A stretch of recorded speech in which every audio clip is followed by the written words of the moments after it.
Hello, my friends, with your channel Academy of Loneliness. Today I will tell you how I broke my finger. Turning point fully. At 25, I was very stupid, even now I admit I'm a rather stupid comrade. But then I managed to break something for the first time in my life, and this something was the index finger on the left hand. As now I remember all the details of the stupid act. April 2011, evening time approximately 19:30. I watched the Russian Football Cup match on TV. Moscow Dynamo takes Nizhny Novgorod Volga. 20 minutes after the start of the match, it occurred to me to peel off the TV and play sports. Sport then was, in my understanding, the lifting of the large lock on the staircase at entrance.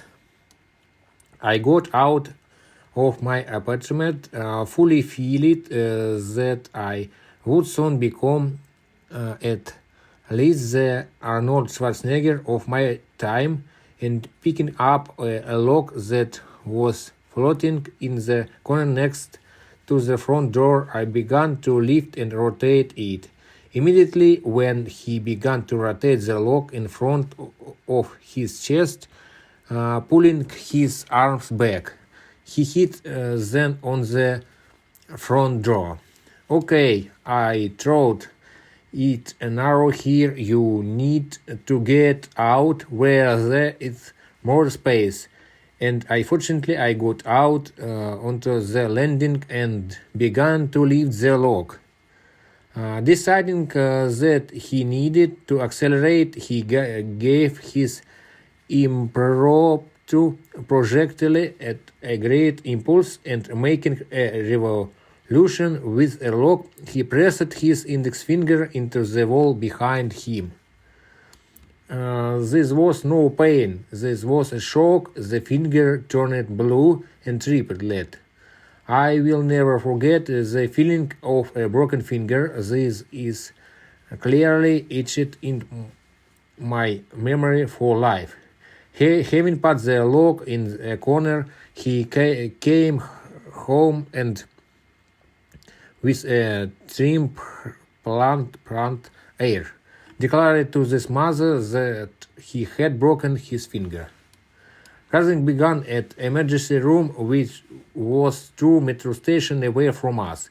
Until now, I remember that my mother put to my long-suffering finger a bag with some disc from season 4, which was taken out of the freezer and mixed by my right hand at the site of injury.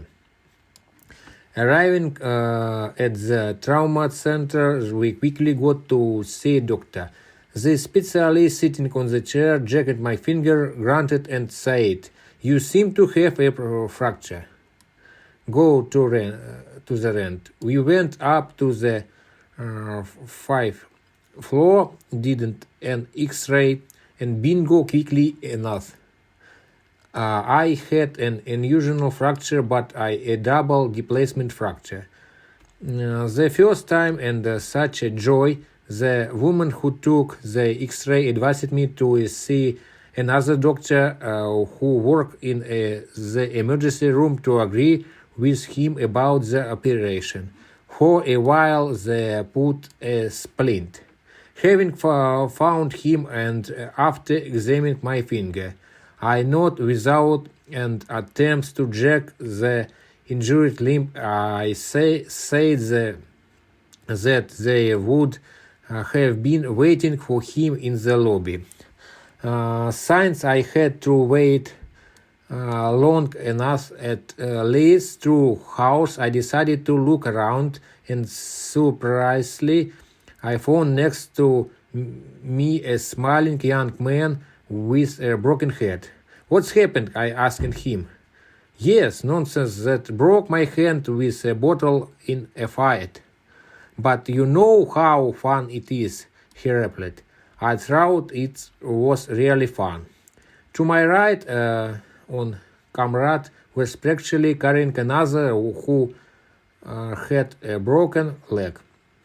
It turned out that there were two friends of the motorcyclist, and moreover, they were very upset that they would not get to that next race. And really, what a charging! I didn't wait for my doctor. He injected me with Novocaine, said wait for the reaction of the body whenever there will be an allergy. The allergy was another 10 cubics, so the doctor decided to use lidocaine as a local anesthesia. After then, I was taken to the operation room. In the operation room, they put me on a couch, and having nothing to do, I began to look at the ceiling. 5 minutes later, I was injected with lidocaine into a vein on the wrist of my left hand, as if the current had passed. Then the doctor began his work, at sometimes watching what he was doing there. There was not much blood. I remember where he turned on the drill. It became even more interesting for me. Then came but dust and some movement tugging at my hand from the side of the escalops. It was a spoke installation, but my left hand didn't care. I actually didn't feel anything. After a while, the doctor asked me to get up and sweat with him. Having poured half a bottle of brilliant green on my long-suffering operation finger, he carefully bandaged it. The spoke proudly stuck out a few centimeters. After thanking the doctor, my mother and I went to neighboring pharmacy where we bought pain reliefs. 4 Caucasian guys let me travel without a quake, for which I am very grateful to him. On the way home, my mother kept talking about the sound of the drill in the operation room. Arriving home at half past midnight, I fell asleep surprisingly quickly. I was very lucky that the needle was in a finger on my left hand, since I sleep on the particular limb.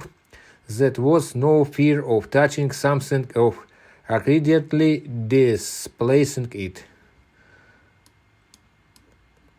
The next morning on Cosmonautic Day, I went to bandaging and the lock my sports equipment I threw away after my arrival. It's somehow calmer without him.